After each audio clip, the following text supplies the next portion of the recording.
Hi, everybody. Nice to be here with you this month.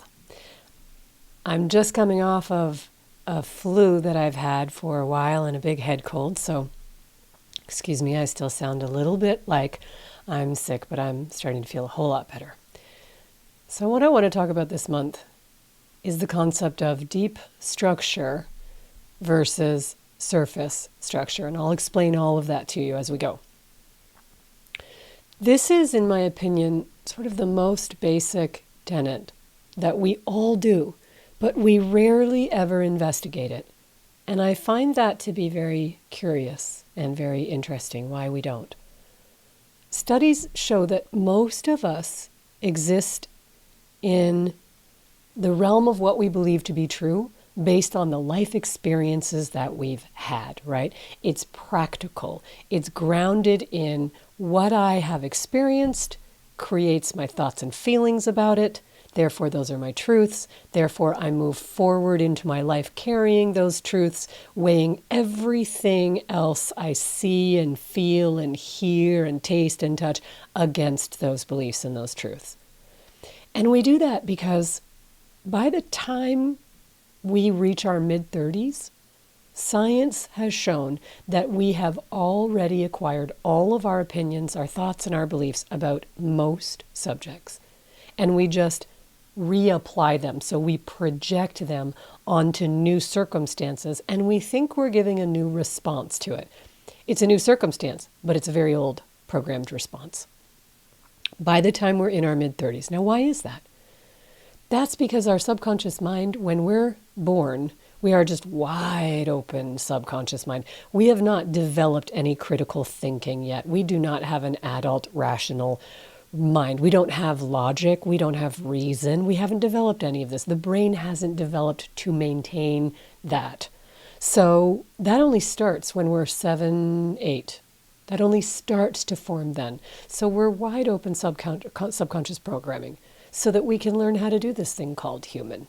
So that we can learn, don't touch the stove, that's hot. These are parents or guardians, they provide my needs. This is teacher, they have more knowledge that they impart to me at school. If I do this, I'm considered good. If I do this, I'm considered bad. My behavior is bad. We're learning everything, and all of that is being stored in our memory banks. And by the time we're in our mid-30s, we have experienced enough life, and our brain has developed to the capacity that we can recognize who we are in time and space and form our own opinions through our analyzation skills, our intellection, our logic, and our reason. So the memory banks are full, right? Now here's the paradox. We seem to live the first almost half of our lives, not quite. I'm not going to say 35 is the halfway point because hopefully a lot of us live a lot longer than 70. We live into our 90s and we can do that in a really healthy, strong way, enjoying our life. So let's say the almost halfway point, for simplicity's sake. We spend the first almost half of our lives searching for the deeper meaning of everything. Right? In pursuit of our own development, that deeper structure, the meaning of the words, not just the words, right? Surface structure is the words that string together. The deeper structure is what they actually mean to me. So when we're younger, we're looking to understand the meaning of things. Do you ever wonder why? Do you remember this? Your kids or when you were a kid? Kiddos always saying, why? Why? Well, we do that. Why? Well, because that's the way that we should do that properly. Why? Because if we do it this way, this happens. Why? Because if this happens, then we get this. Why? It's inquisition. Why? Why are we doing this? What does this mean? What does this mean for me? This is extraordinary that we do this. We're in this gorgeous process of filling up all the storage units, right, called our memory in our subconscious mind.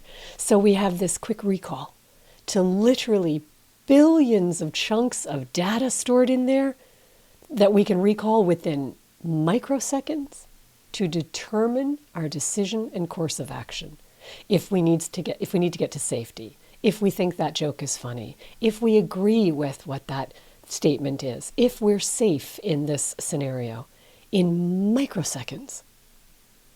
But then as we age, we start living less and less in the space of searching for deeper meaning. And it appears for most people living in the surface structure of things.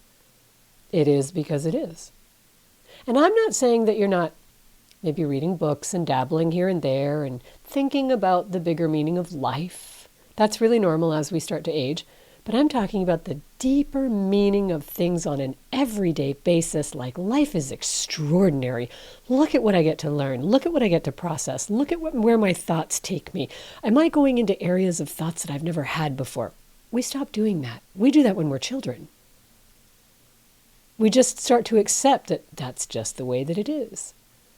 We have evidence of it from all the people and places that we've gathered our life experiences from, the people who have taught us along the way, our parents, our guardians, our favorite aunts and uncles, our teachers, our bosses, our close friends, our partners, life.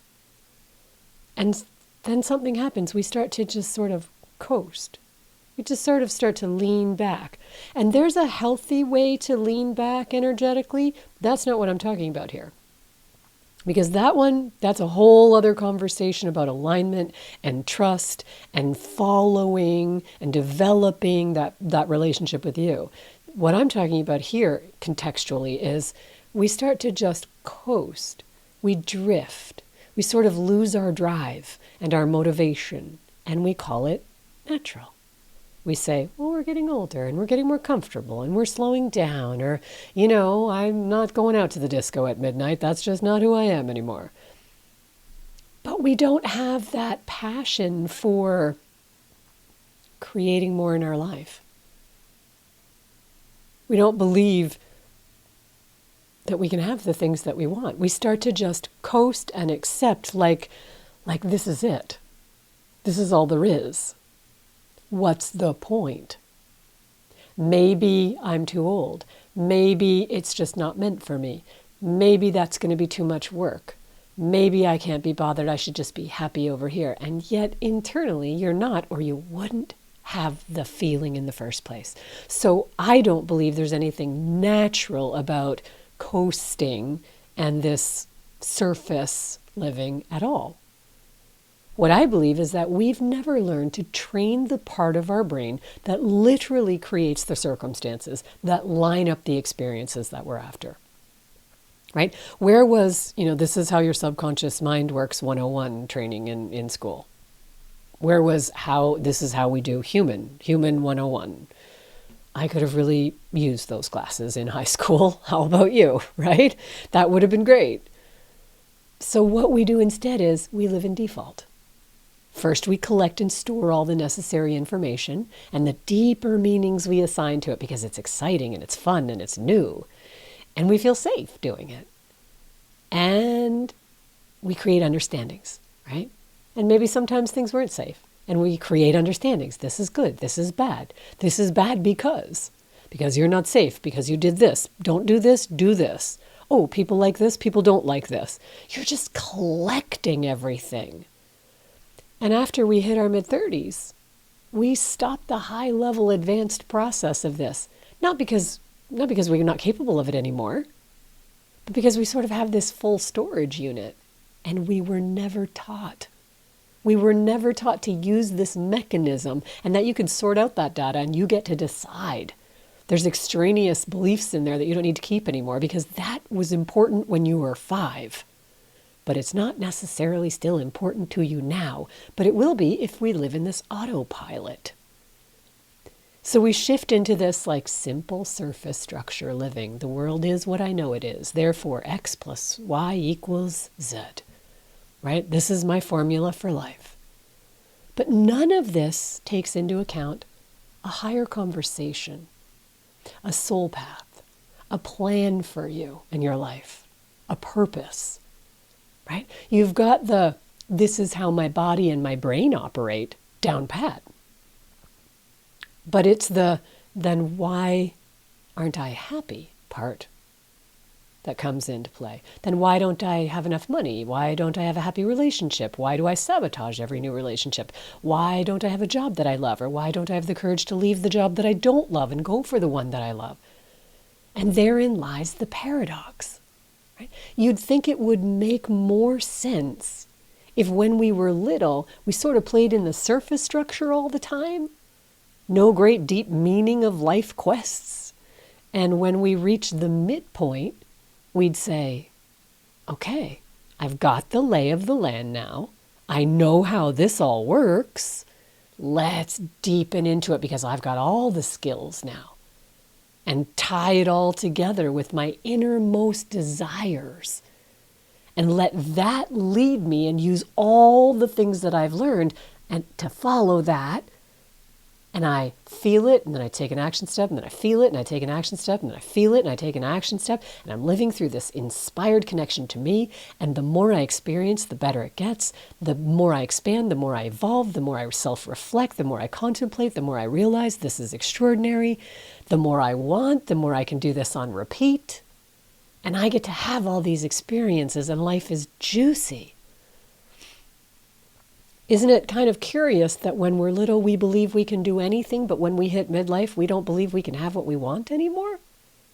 And we start doing something really sort of, in my opinion, self-harming, right? To avoid feeling like a failure, to avoid feeling any pain.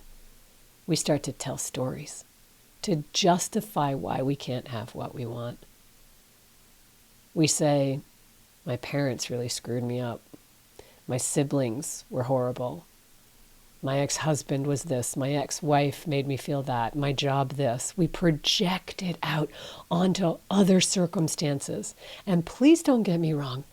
I work with people all the time who have had horrendous childhoods. This is not about blame or responsibility like a dirty word. This, what I'm talking about, is freedom from the very story that although may have been very true in the past, it doesn't have to continue to be true now. You get to decide that. You get to decide now if you're done with it. It means you're now actively training your subconscious mind again to say, hey, what if I didn't believe this anymore? What if I believed in all sorts of opportunities for me and being capable and life getting so much better as an adult, where I'm assigning new meanings to everything, and then things start shifting around, right? Because the subconscious mind is subtle. It is it is unconscious. And its primary directive is to keep you safe. So it's going to just be on high alert for anything that could lead you to a familiar experience from the past where you felt emotional, physical, spiritual pain. But other than that, it just sort of sits back. It doesn't really do much. It's running your body. It's this incredible innate intelligence. It's doing a million things, but you're not utilizing it. So it's not doing much for you consciously. You're not partnering with it. You're not saying, I want this now. And it perks up and says, this is new. Oh, so we don't believe this anymore? No, we're going to put that down. We're going to do this instead. That's not the story anymore. I want to experience this, and I can. Oh, that's interesting, it says. And then things start to percolate. And so you might start to have some dreams. You might start to feel some discomfort. There might be some nervous dysregulation, like we're going into uncharted territories. And you find the tools to move through that. And you say, because this is going to be fun. This is going to be good. And if I've got something going on within me that says, uh-oh, danger, it might not be, I need to investigate it versus sabotage it.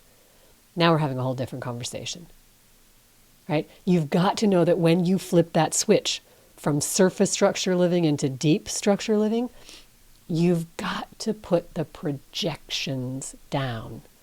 The story. It's because of this and because of this and because of this. Those are all true. But do you still want them?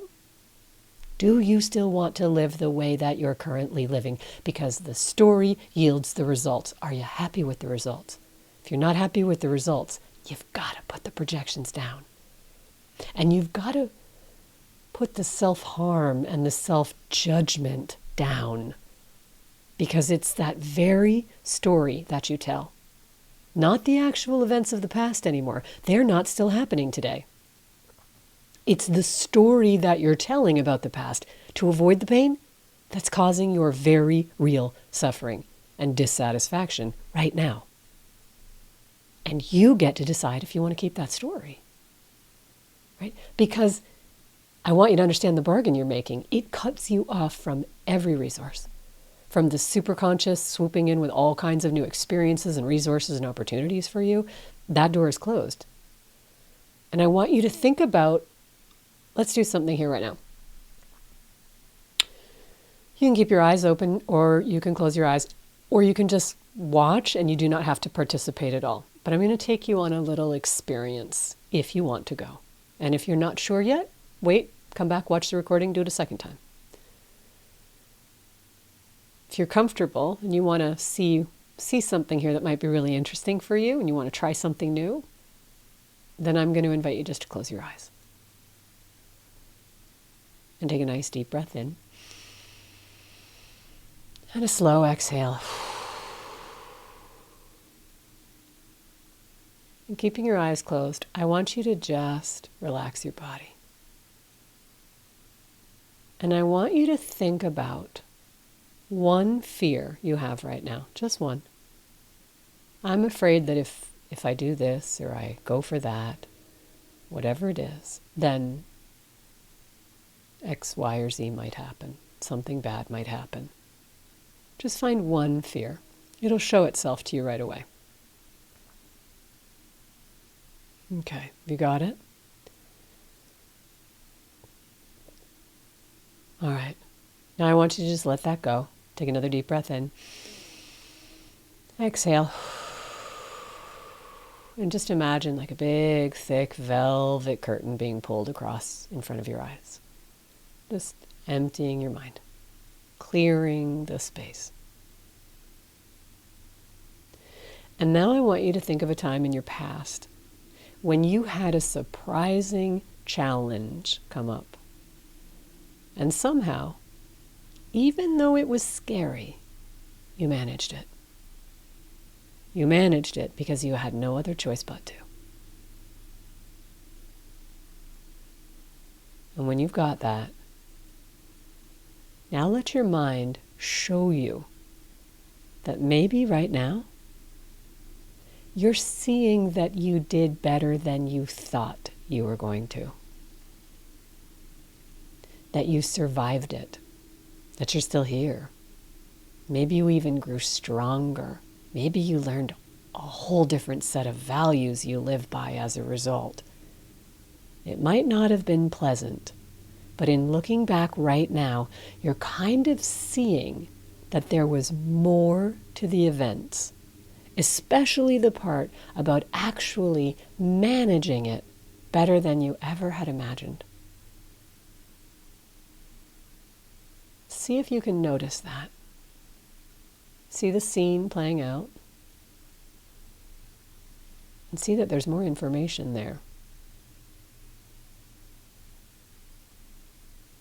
And that doesn't seem to be part of the way you tell it when you tell the story. I want you to see that and really take that in. Like, there's more here that I didn't realize. And you can see a reflection too of who I became.